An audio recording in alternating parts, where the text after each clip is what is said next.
Welcome back to Food for Thought, Thought to Fit with You by Gentrics. Now, in our last podcast, we were talking about anger management and the therapy behind it that people can use to help them with their anger issues. I'm going to pick up with that and we're going to keep going. If you are in employment, then your employer may offer counseling sessions or either internally or with a local approved counselor.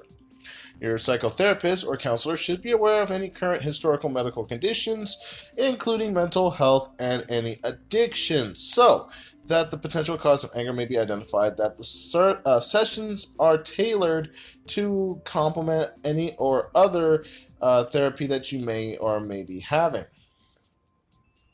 The aim of the anger management counseling, let me make this as straightforward as I can, is to help you recognize what makes you angry, triggers or catalysts for anger, and to get you to ask questions about yourself, about your anger, such as what type of people or situations make you angry?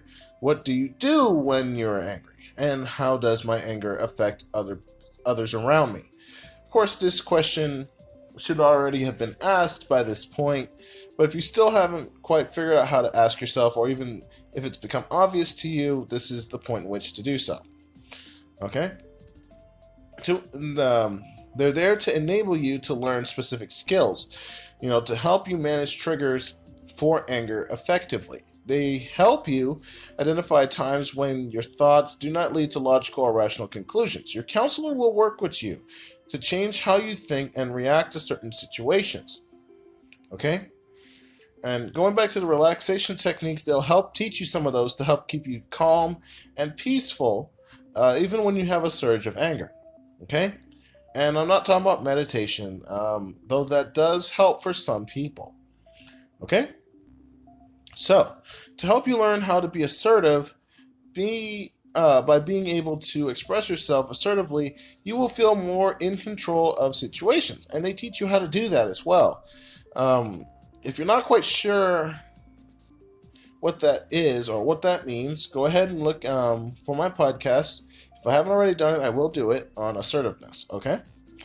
They're there to help you learn problem-solving techniques for solving problems that can also help make you feel empowered and reduce the risk of triggering anger or frustration.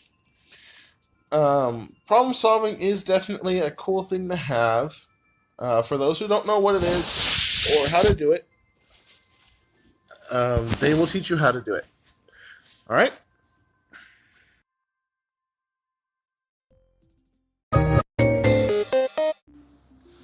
Moving right along, furthermore, a therapist may help you to see that anger and calmness are not black and white emotions.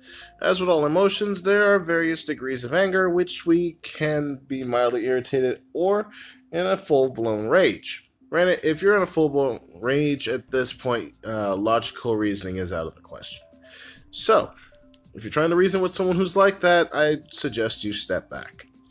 People who have been experiencing anger for a long time may have lost the ability to see that there are different levels of anger, and a professional will help you readdress this imbalance and recognize the difference between, for example, what's it called? Irritation and fury.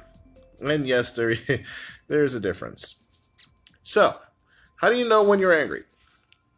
There are often both physical and emotional symptoms to anger, and by recognizing these, we are more likely to be able to control them when your thoughts don't line up with what you want to say. Possible physical signs of anger are, and I'm going to read a list here to you. You rub your face frequently, tightly clasp one hand within the other, or make clenched fists, clenching of the jaw or grinding teeth. Please don't do that. It's really unpleasant, and it damages your teeth, okay? Shallow breathing or breathlessness, increased heart rate, perspiring, sweaty palms, trembling or shaking lips, or even your hands. It does happen. Rocking motion while sitting. That's actually really creepy. Pacing, random pacing. Yeah, they're not the same thing. You become rude, you lose your sense of humor, you talk loud. This is predominant in select races. I will not say which ones. You develop cravings for things that you think may relax you, such as tobacco, sugar, alcohol, drugs, comfort food, so on and so on. I'm going to be honest with you, eating does not help get rid of the anger. It just irritates you more. And for those who are concerned about their weight, it just makes you fatter because your body's not going to be able to process any of the food you just ate. Possible emotional symptoms of anger are a desire to run away from the situation, irritations, feeling sad or depressed, feeling guilty or resentful, anxiety, feeling anxious can manifest in many different ways, so keep that in mind. A feeling or desire to lash out verbally or even physically, and you kind of want to avoid the second one, if at all possible. So, how do you rate anger? It is useful to be able to rate anger on some sort of scale, and therapists usually use a scale of 1 to 10. Now, low anger irritation may involve some of the lesser symptoms listed above. However, full-blown rage is likely to include more of the severe symptoms, and being aware of which symptoms occur when they appear makes it easier to rate your anger on a scale of 1 to 10, and it may also make it easier to recognize when anger is building and then take some action to calm it down. So, anger is not a jump from calm to fury. There are different levels, and by being aware of these, it can be easier to remain in control, to relax and remain calm. So, we're going to take a short break, and then we're going to cover how to have an anger plan, as weird as that sounds, to resolve the situation with a good possible solution. It's Monday. I have a hard time talking. Sorry.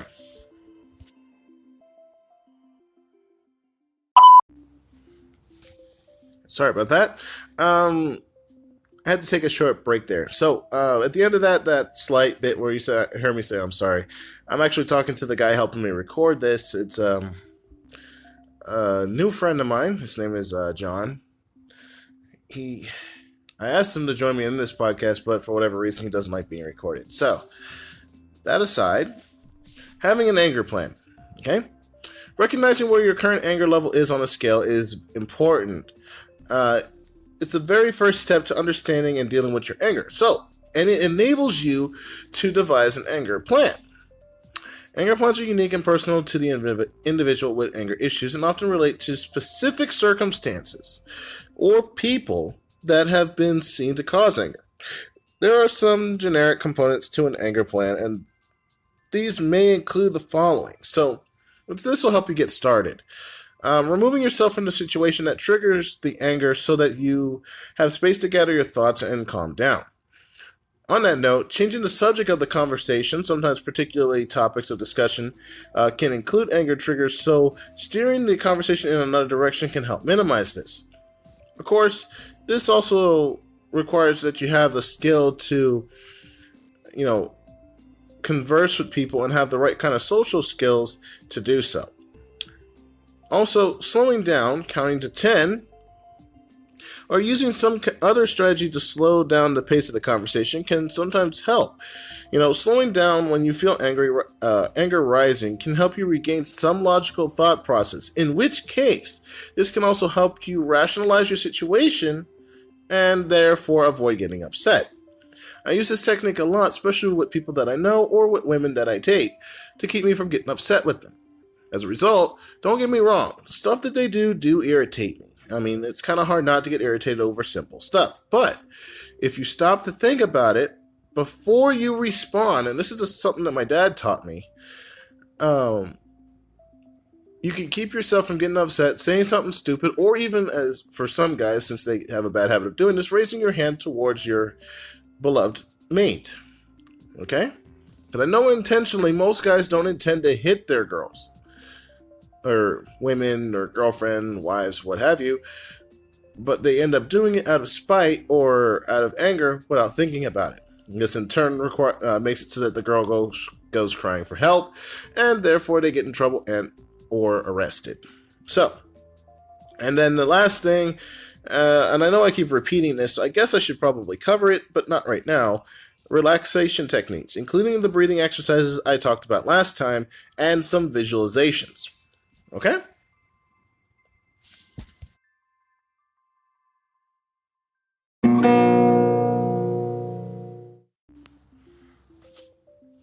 Alright. So, to finalize what we're covering for anger management, the last thing I want you to do, it's the last thing that I'm going to ask you to do, and this is something you should do normally anyway. Keep an anger journal. By keeping a record of when you become angry and for whatever reasons, it can help you understand your anger more comprehensively. Now, keeping a journal can be a very powerful method of anger management. The act of writing down the emotions and feelings associated with anger before, during, and after an anger episode can help focus the mind.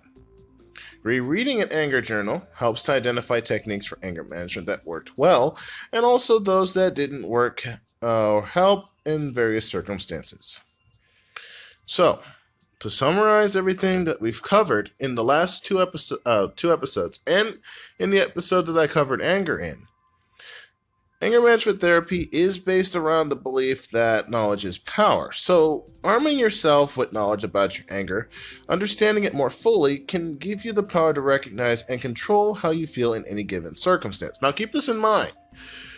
This doesn't 100% solve the problem. This just helps you get started. That's the whole point of my podcast. But, like I mentioned before, this is stuff for you to think about and consider. Now, you don't have to use any of the information that I gave you. However, it does come when push comes to shove and you're backed into a corner, you don't always have a choice as to what you want to do. Sometimes you have to do what you don't want to do or do what you have to do to resolve the situation as fast and as easy as possible so that everybody's comfortable and happy to be around you and no one breaks out in a fit of rage, anger, pulsing and fists flying to the point where someone either gets hurt, killed, or shot. Okay? So, that being said, this is food for thought, thoughts if it were you, with Gentrics. Always consider your actions. The way you do things, how you do things, and how it affects the people around you. Remember, we live in a world where we have to coexist with the people around us, and it's not all about you. If you can remember that, and at least take in some of what I've covered in the last 4 episodes about the different topics that I covered, especially the last 3 episodes, including this one, and that 3 for anger, well then, you should be able to resolve any personal problems that you have. With that being said, I feel I should probably move into, for those who don't have anger issues, let's cover aggression next, and then how to recognize aggression in other people. But with that, for a later date, we'll cover that. So, again, thank you for listening, and enjoy the rest of your day.